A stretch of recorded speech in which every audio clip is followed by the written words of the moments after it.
Là, pensons là, concrètement à la Haute-Gaspésie, qui depuis des années se fait couper de façon répétitive, de plus en plus fréquente, par exemple les services d'obstétrique.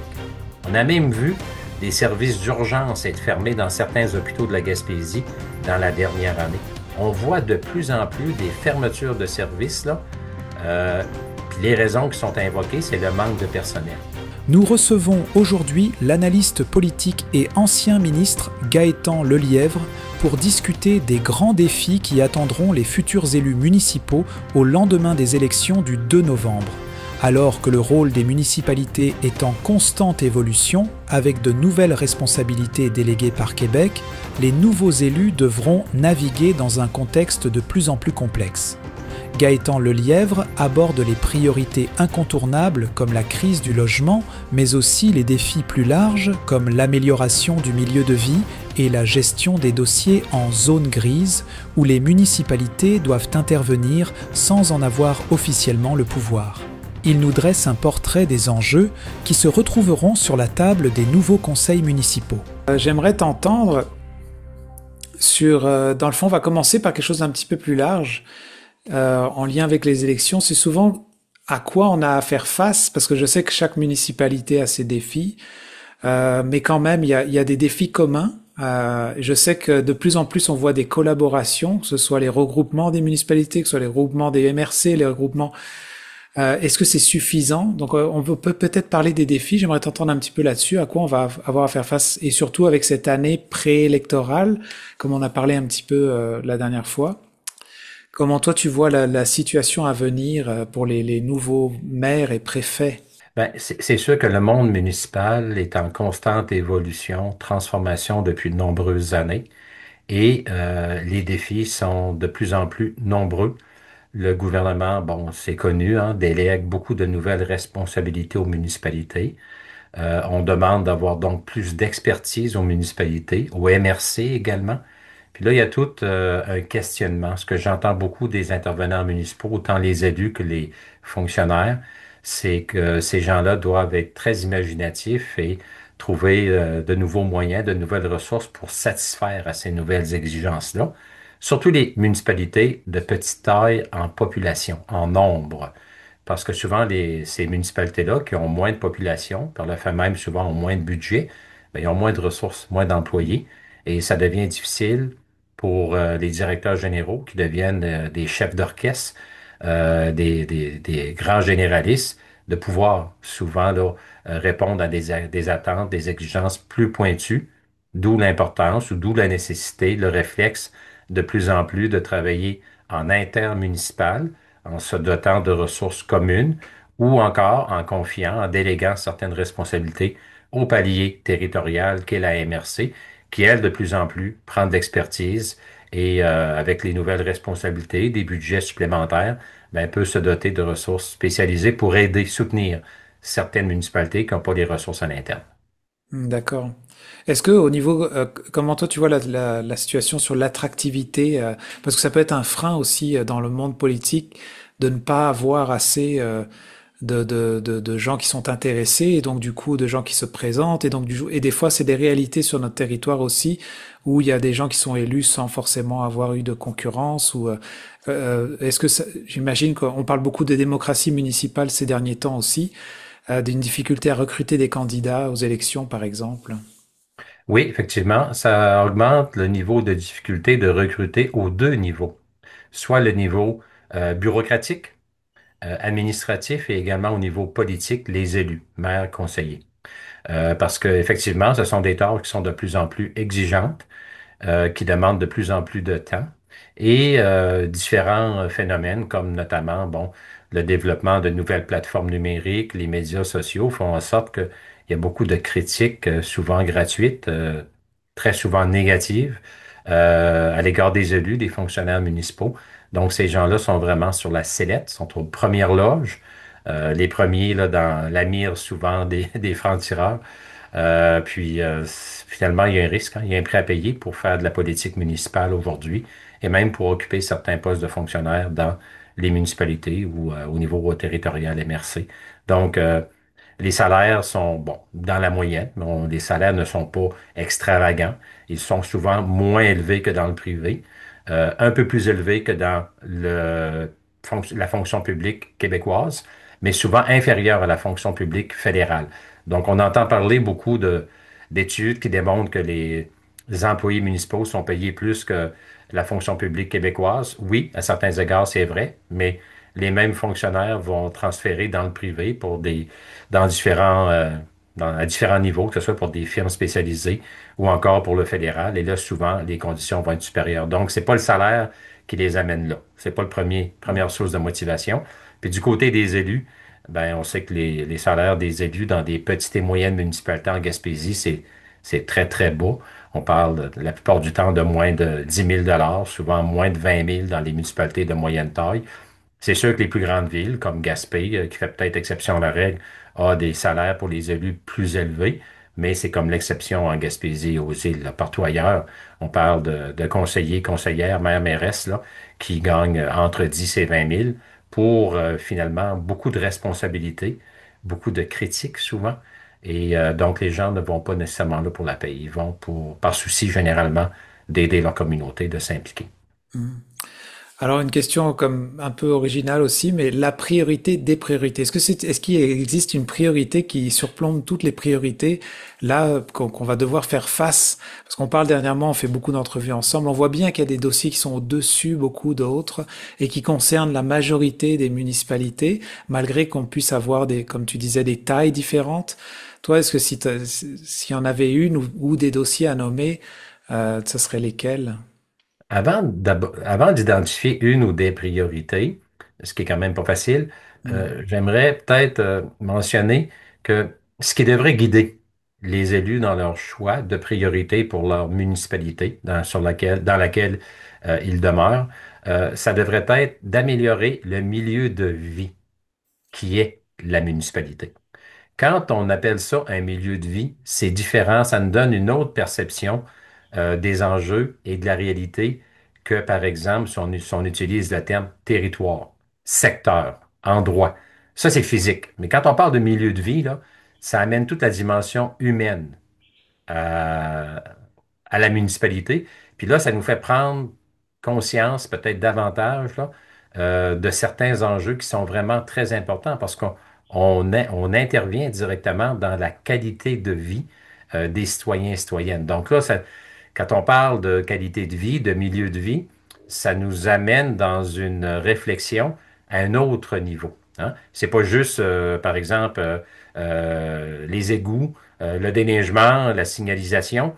C'est vraiment, quand on parle de qualité de vie, c'est, par exemple, comment les familles peuvent être mieux sur ce territoire-là, dans ce milieu-là. Comment les enfants peuvent être mieux, comment les aînés peuvent être plus heureux. Donc moi, je trouve que c'est une nuance qui est importante. Tu sais, oui, c'est important, les services techniques, là, le déneigement, la cueillette des ordures, des matières récupérables, mais c'est plus que ça aujourd'hui, une municipalité. Si on veut si on veut avoir un futur pour nos municipalités, il faut améliorer notre milieu de vie. Puis ça monte la barre un peu plus haut. Donc, ça veut dire, par exemple, des services de proximité.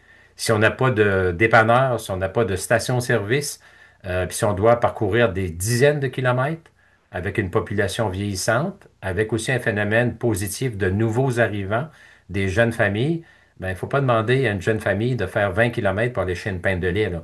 C'est pas long qu'ils vont peut-être dire on va changer de village, là.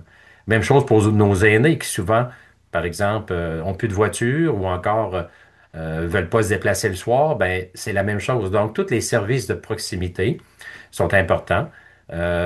Toute la vie communautaire est importante. On en parlait beaucoup moins il y a quelques années, mais là, de plus en plus, c'est un facteur d'attraction et de rétention de nos jeunes familles et aussi de nos aînés, la vie communautaire. Est-ce qu'on a des activités pour eux? Puis après ça, ben, il y a toute la panoplie de services essentiels, là, qui sont les services les plus traditionnels. La sécurité publique, bon, la protection incendie, la voirie, le déneigement. Mais tu comprends, je tenais à faire cette nuance-là là, parce que les élus municipaux et les fonctionnaires municipaux ont un rôle énorme à jouer au niveau de cet élément-là qui est la qualité de vie dans le milieu de vie qu'est la municipalité. Bon, une fois qu'on a dit ça, qu'on fait ces efforts-là, tout le monde ensemble, dans chacune de nos communautés, ben, c'est quoi la priorité prioritaire, peut-être au niveau régional? Ben, moi, je pense que l'habitation, le logement est devenu une priorité prioritaire. Il y a aussi la fameuse question du transport qui nous rejoint pas nécessairement toujours directement dans notre quotidien, mais qui est une condition de base. Si on n'a pas de niveau de service de transport adéquat, on a beau être heureux dans notre communauté, mais on doit se déplacer pour des services de santé spécialisés. On doit se déplacer pour aller voir nos familles qui sont à l'extérieur, nos enfants, nos parents souvent. Donc, toute la notion de transport, là, qui est très, très à mauvais point depuis plusieurs années, ça m'apparaît un enjeu qui pourrait être un enjeu régional, parce que ça rejoint toutes les communautés, mais à des différents niveaux. Hmm. Mais c'est comme ça que j'aurais le goût de te répondre. Ouais. Ouais, c'est intéressant parce que je vois bien en répondant de cette façon, je vois bien comment il y a des priorités très concrètes et locales. Mais j'ai entendu dire aussi beaucoup ces derniers temps et ces dernières années où le gouvernement demandait beaucoup aux municipalités, peut-être dans des dossiers qui ne devaient pas trop ou pouvaient être concernés à des échelles différentes. Je pense au caribou, je pense à des dossiers où les municipalités devaient se prononcer ou même aller de l'avant sur certains dossiers. Et ça démarque bien entre je m'occupe de quelque chose de très local ou quelque chose de plus large. Comment toi tu vois cette situation-là? Ben, c'est un défi, hein? C'est un défi pour les municipalités. Puis l'exemple du dossier du caribou montagnard, surtout dans la Haute-Gaspésie, est un exemple frappant. J'ai d'ailleurs collaboré avec la MRC de la Haute-Gaspésie dans ce dossier-là pour un des volets de cet immense projet-là qui est multifacette. Et effectivement, le gouvernement du Québec, dans le fond, a mis la MRC dans une situation très difficile, c'est-à-dire qu'on lui a demandé de se prononcer sur un enjeu qui est très complexe, un enjeu qui rejoint toute la question de la protection de l'habitat du caribou, qui rejoint des préoccupations environnementales, puis qui rejoint directement aussi, qui a des impacts directs avec justement la qualité de vie dans le milieu, puis même le milieu de vie que sont nos municipalités. Quel est l'avenir de nos communautés si, par exemple, ces mêmes communautés-là doivent prendre des décisions, peut-être pour protéger, par exemple, une espèce menacée, mais à quel prix? Est-ce qu'on est prêt à sacrifier une partie de notre économie qui est déjà extrêmement précaire? La réponse, là, il n'y a personne qui a la réponse de façon absolue. Je pense que certains sont prêts à aller beaucoup plus loin pour protéger l'espèce menacée qu'est le caribou. D'autres vont dire, ben, nous, on est déjà très affligés au plan social et économique. La MRC de la Haute-Gaspésie, bon, en termes d'indice de dévitalisation, compte parmi les premières au Québec. Donc, beaucoup de, beaucoup d'enjeux à ce niveau-là. Est-ce qu'on peut se permettre euh, d'interrompre ou d'arrêter certaines activités économiques, notamment au niveau touristique, qui a été peut-être la priorité des 20 dernières années en termes de diversification de l'économie de la Haute-Gaspésie, après l'effondrement de toute la transformation des ressources naturelles, le secteur des mines, le secteur de la forêt. On s'est tourné du côté de la Haute-Gaspésie beaucoup vers le récréotourisme. Là, l'enjeu du caribou vient interférer directement dans cette sphère économique-là. Donc, ça a été un dossier extrêmement délicat. Puis, je pense que c'est un exemple là, de dossier complexe où le gouvernement demande aux communautés de jouer un peu le rôle de spécialistes, ce qu'ils ne sont pas vraiment, Mm. parce qu'ils n'ont pas les ressources pour effectuer les recherches et leur permettre de se positionner de façon adéquate. Donc, ça n'est un exemple là, vraiment là, de nouvelles responsabilités qui incombent dans la cour des MRC ou des municipalités. Ça, c'est vraiment un enjeu majeur, là. Puis c'est vraiment un dossier extraordinaire, entre guillemets, que la Ouais. Haute-Gaspésie là, a travaillé dans la dernière année, puis c'est encore un enjeu actif, là. C'est clair que c'est un débat encore pour plusieurs années, là. C'est très complexe, puis c'est extrêmement important, là, tu sais. Maintenant, qui dit vrai? On a les tenants de l'environnement, les tenants de la protection de l'espèce menacée, les tenants de l'occupation du territoire, les tenants euh, justement du maintien d'un niveau de qualité de vie décent.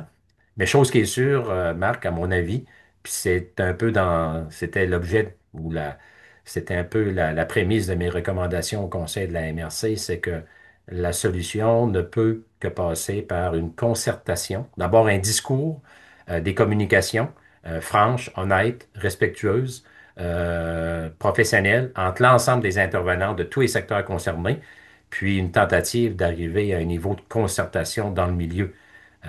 Parce que c'est une question extrêmement complexe, extrêmement délicate. Puis si le milieu est divisé, ben, on laisse toute la place à la machine gouvernementale pour décider à notre place. Ça, c'est clair. Si on ne s'entend pas sur le territoire, si on ne réussit pas à faire des consensus, du moins partiels, du moins sur certains enjeux de ce dossier-là, mais ce que je te dis s'applique à d'autres éventuels sujets ou enjeux, ben, c'est clair que quand le milieu concerné est divisé, le gouvernement est mort de rire, comme on dit, parce que lui, il a toute la place pour imposer ses décisions en disant, ben, de toute façon, il n'y a pas de consensus dans le milieu, qu'importe ce qu'on va adopter comme position, ça ne fera pas l'affaire. Donc, c'est à peu près le pire réflexe qu'on peut avoir, c'est de se diviser dans la communauté quand il est question de se positionner sur des éléments importants comme ça. Puis Mais ça, c'est c'est pas ça. facile. Une fois qu'on Oui, l'a dit, c'est un beau oui. discours théorique, mais je suis conscient que ça demande du temps, ça demande beaucoup de doigté, mais à mon avis, c'est la solution. Puis ajoutons à cela la période où on est, je ne sais pas quel type de défi ça peut rajouter, mais de commencer la admettons la première année pour les élus municipaux avec un gouvernement et que ça change d'ici l'année prochaine, et possiblement, hein, j'allais dire, selon les résultats des élections, mais quand même, on a déjà vu qu'il y avait un remaniement, on en a parlé l'autre fois. J'imagine que ça doit rajouter un défi peut-être déjà assez complexe pour les milieux municipaux. Oui, effectivement. On a changé de ministre, notamment aux affaires municipales, au transport, deux ministères qui ont à l'environnement également. Donc, si on regarde dans notre région, là, le, le dossier municipal, bon, le ministère des Affaires municipales, c'est le principal ministère de qui relève nos municipalités. Donc, une nouvelle ministre qui va peut-être arriver avec des nouvelles priorités, une nouvelle vision. On verra. Même chose au niveau des transports. C'est un dossier important pour les municipalités. L'environnement avec le dossier du Caribou, Environnement et Faune, ben, par exemple pour la Haute-Gaspésie, mais aussi pour l'ensemble des MRC, c'est de plus en plus important. Il y a des orientations nouvelles au niveau environnemental qui sont imposées aux MRC et aux municipalités. Après ça, même le ministère du Tourisme, qui est quand même un dossier extrêmement important au plan économique et social pour notre région. Une nouvelle ministre également, en plus responsable de notre région, qui est à ses premières armes comme ministre. Donc, tout ça, oui, ça veut dire que les municipalités, puis beaucoup d'autres organismes, vont devoir refaire les ponts avec les nouveaux cabinets en place, représenter leur dossier, parce que t'as beau avoir présenté ton dossier à l'ex-ministre, mais la nouvelle équipe arrive, puis généralement, c'est bon de resensibiliser la nouvelle équipe avec le ou la nouvelle ministre en place là, au dossier en question. Donc, c'est une perte de temps, on peut dire, pour les municipalités. C'est du retard dans l'avancement de certains dossiers. Puis c'est peut-être voulu aussi du côté de l'appareil gouvernemental, parce que on est dans une période de restrictions budgétaires, de coupures gouvernementales.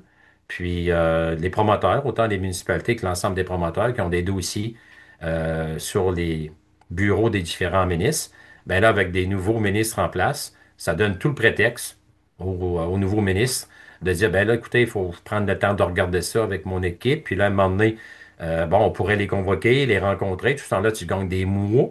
Puis finalement, ben, on se rend à la prochaine élection, puis on n'a pas eu besoin de dépenser, d'engager des argents parce que le dossier a pas assez avancé. Donc, il y a un peu de stratégie gouvernementale là-dedans, c'est bien connu. Oui, sachant que ça pourrait refaire ce même travail si ça venait à changer à nouveau de gouvernement. Donc là, les deux En prochaines plus, années pourraient être assez un enjeu pour les municipalités quand même. oui, ce qu'on dit généralement, c'est que euh, un changement majeur au niveau des titulaires de postes de ministre, là, un remaniement ministériel. Il n'y a pas grand monde qui est gagnant là-dedans au niveau de la société parce que généralement, ça signifie un retard dans le traitement des dossiers. Puis, c'est ça, une série de nouvelles actions que les promoteurs ou que les municipalités doivent refaire. Donc, le grand gagnant, c'est le gouvernement qui se donne un temps pour pouvoir surseoir à ses décisions. Puis une question pour terminer, parce que ça c'est vraiment par curiosité aussi. Là, on parle du nouveau ministre des Affaires municipales. Jusqu'à quel point on peut modifier ou des choses peuvent être revisitées? Parce que dans le fond, il y a une façon de fonctionner en interne, mais est-ce que c'est les municipalités qui se plient, j'imagine, à certaines règles? Comment ça fonctionne en interne? Puis le ministre des Affaires municipales peut changer. Tu parlais de revoir la vision de certaines choses, mais jusqu'à quel point on peut se retrouver à manier ou à manipuler comme ça les éléments de base. Ça varie. Ça varie d'un ministère à l'autre et ça varie d'un enjeu à l'autre. Dans le sens que le ministère, bon, prenons l'exemple du ministère des Affaires municipales. Bon, le ministère a des orientations, il y a des projets de loi, il y a des réformes qui sont en vigueur depuis de nombreuses années. Donc ça, généralement, ça se poursuit. Mais ça n'empêche pas un ou une ministre, fort ou forte, euh, qui aurait une vision différente de vouloir changer certains aspects des projets de loi qui sont sur la table à dessein ou des réformes en place. Mais ça commande une connaissance fine du dossier, des enjeux par le ou la nouvelle ministre en place. Donc, c'est du cas par cas. Par exemple, est-ce que la nouvelle ministre des Affaires municipales, Mme Guilbeault, a les compétences pour remettre en question rapidement, d'ici un an, parce que dans un an, on va être en élection au plan national, est-ce que là, les connaissances fines du secteur municipal et de ses enjeux pour prendre connaissance de l'état de situation des différents projets de loi, des différentes réformes et vouloir s'impliquer rapidement dans des changements profonds, majeurs, je pose la question.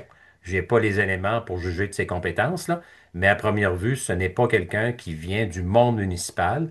Elle est plus au niveau des communications, donc elle va devoir, je pense, se donner un certain temps pour être informée des différents enjeux par son équipe, par ses conseillers politiques. Puis après ça, bon, on verra si elle a le goût de mettre sa touche personnelle. À date, la ministre Guilbeault n'a pas été une ministre qui a amené des grandes réformes, à ma connaissance, dans les différents ministères qu'elle a occupés, que ce soit au niveau sécurité publique ou au niveau transport. C'est quelqu'un qui a occupé la fonction. Bon, généralement de façon correcte, là. Oublions sa clique, qui est un fiasco monumental, mais on ne peut pas juger une personne, une politicienne, juste sur un dossier, même si c'est un dossier majeur. Donc, tu sais, c'est pas quelqu'un, à ma connaissance, qui a fait des grandes réformes. Puis peut-être que les ministères où elle était responsable ne- n'avaient pas de réforme majeure à mettre en branle. Il faut aussi se dire que le mandat des différents ministères et des ministres, là, il est orienté par le premier ministre. Puis là, on va avoir prochainement un événement extrêmement important, c'est l'ouverture d'une nouvelle session, une nouvelle législation, avec un discours du trône ou un discours d'ouverture qu'on appelle. Mais ça, les gens, tu sais, tant que t'as pas passé dans la politique directement, tu sais pas trop c'est quoi cette bébelle-là.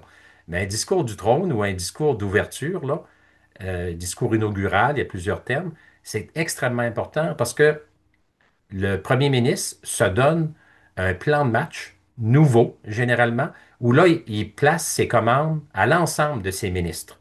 Puis c'est comme quand un nouveau gouvernement arrive en place, ben là, il se donne une feuille de route, hein, un plan de match. C'est lors du discours inaugural que ça se fait. Mais là, le premier ministre Legault a décidé de proroger la session, ça veut dire mettre fin à l'ancienne session, commencer une nouvelle, 15 jours plus tard, puis il va nous arriver avec des nouvelles priorités. Ce qu'on va voir là, c'est qu'il va dicter, chaque ministère va avoir ses priorités. Est-ce que ça va être des nouvelles, totalement nouvelles priorités? Est-ce que ça va être partiellement nouveau? Ou est-ce que ça va être du copier-coller dans certains cas, une continuité pour certains ministères? On verra. C'est juste du discours inaugural du premier ministre qu'on va le savoir. Donc ça aussi, ça peut faire en sorte que, pour répondre à ta question, que les ministres là, se ramassent avec des nouveaux dossiers, des nouvelles priorités. Puis ça ne me Hmm. surprendrait pas que quelques ministères, par exemple comme la justice, on a dit qu'une des quatre priorités là, du gouvernement, le premier ministre l'a nommé à la nomination de son nouveau conseil des ministres, c'était la sécurité publique. Donc, c'est sûr que le nouveau ministre Lafrenière va sûrement avoir beaucoup de nouveaux éléments à traiter. Ça, on peut s'attendre à ça. Même chose on parle au niveau économique. Maintenant, est-ce que ça va toucher les affaires municipales? Est-ce que ça va toucher les différents ministères? Probablement pas. On ne peut pas non plus tout chambarder, là.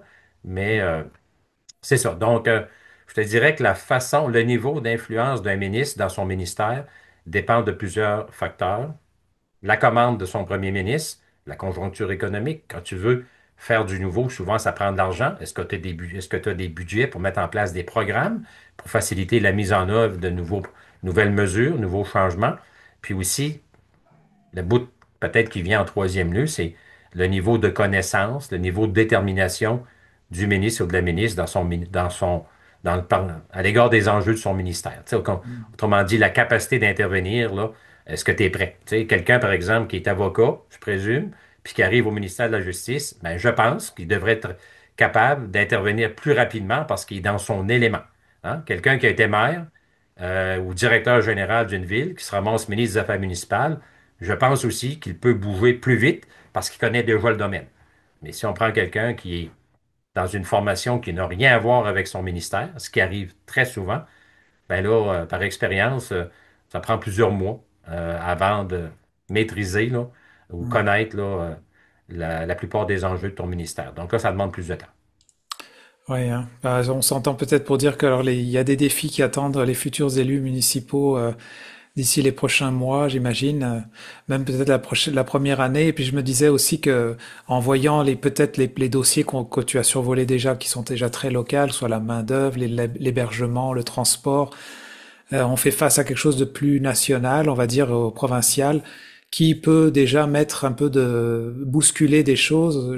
On va voir comment ça se passe là, mais qui donne cette impression qu'il va y avoir quand même des défis assez majeurs pour les futurs élus. Je sais pas ce que tu en penses, mais Oui, oui, absolument. Puis j'ajouterais à ça un autre élément. Euh, On a parlé beaucoup dans notre chronique là, d'aujourd'hui des dossiers qui sont généralement de compétences municipales. Hein. Le transport, ça relève en partie des municipalités, l'habitation, le logement. Mais il y a aussi un autre volet où là, il y a une grande zone grise. Une grande zone grise, c'est tout le volet qui comprend des responsabilités qui sont extrêmement importantes, mais à l'égard desquelles le monde municipal n'a pas vraiment de pouvoir ou d'emprise en vertu des lois, des pouvoirs qu'ont les municipalités. Je donne par exemple la santé. Y a-t-il quelque chose de plus important que la santé? S'il y a un enjeu, tu disais tantôt, c'est quoi la priorité prioritaire? J'ai pas nommé la santé parce qu'on a tenté d'aller plus vers les secteurs sur lesquels les municipalités ont vraiment une mainmise, ont vraiment des pouvoirs. Mais en santé, les municipalités, les MRC, n'ont pas de pouvoir. Sauf que dans les faits, quand tu es maire, quand tu es préfet, quand tu es conseiller ou conseillère, ben, tu peux pas être indifférent, par exemple, à une problématique qui sévit dans ton centre de santé, dans ton hôpital.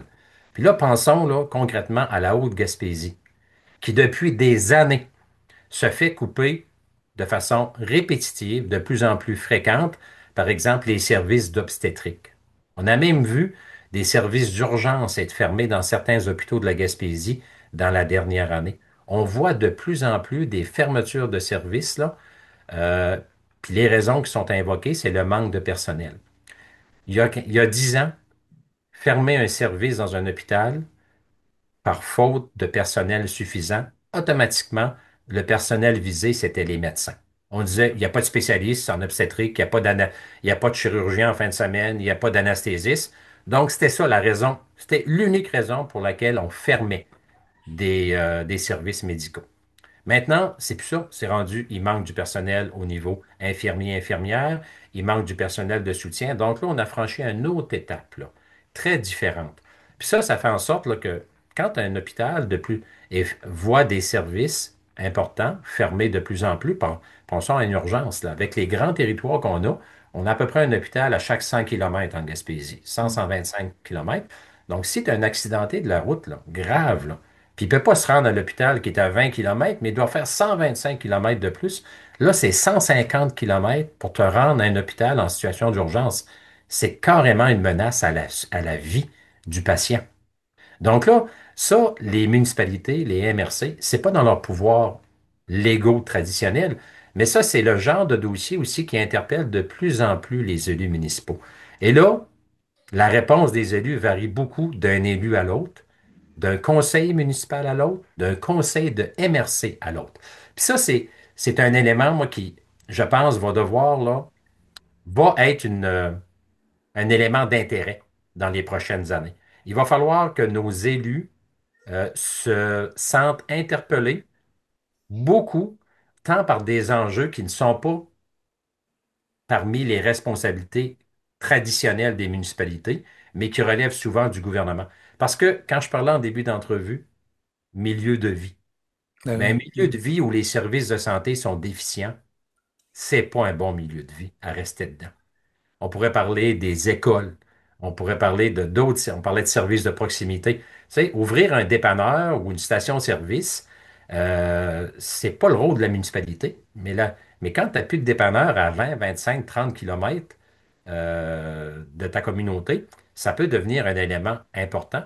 Non? Donc, c'est tout ce bout-là là, qui est plus on appelle ça des zones grises où officiellement, tu n'as pas de pouvoir, mais dans les faits, tu te sens interpellé. Puis je pense que c'est le rôle. C'est peut-être pas la responsabilité, parce qu'ils n'ont pas le pouvoir légal, mais c'est le rôle et ça doit être une préoccupation importante de la part de nos élus d'être proactifs, puis de ne pas se gêner pour revendiquer auprès des instances gouvernementales des interventions qui ont, dans des domaines qui ont un impact indirect extrêmement important sur l'avenir de la communauté puis sur le rôle des élus. Donc ça aussi, puis comme je te disais, ce qui est intéressant de voir, c'est qu'il y a des communautés qui sont extrêmement proactives, qui jouent un rôle de chien de garde, là, excuse l'expression, là, Mm. au bon sens, là, tu sais, qui surveillent les intérêts de leur communauté, même si c'est pas dans leur champ de compétences traditionnel. Ils vont être très proactifs, puis d'autres vont dire, ben là, la santé, ça ne nous concerne pas, c'est au ministère de la Santé ou c'est à Santé Québec, puis on n'ose pas trop brasser le gouvernement parce que ça va peut-être les déranger, puis on a peur que ça dérange notre projet d'aqueduc, notre projet de bibliothèque, notre projet d'aréna qui est en demande d'aide financière, tu comprends? Là, il y a toute une variante là, qui peut différer beaucoup dépendamment de la nature des élus en place. Ah ouais, merci d'ajouter ce point fort intéressant. Et puis, bah, ça dresse un portrait quand même à quoi peut s'attendre peut-être un futur élu pour les prochaines années. Merci en tout cas Gaëtan pour ton temps. Ça m'a fait plaisir. Bonne journée.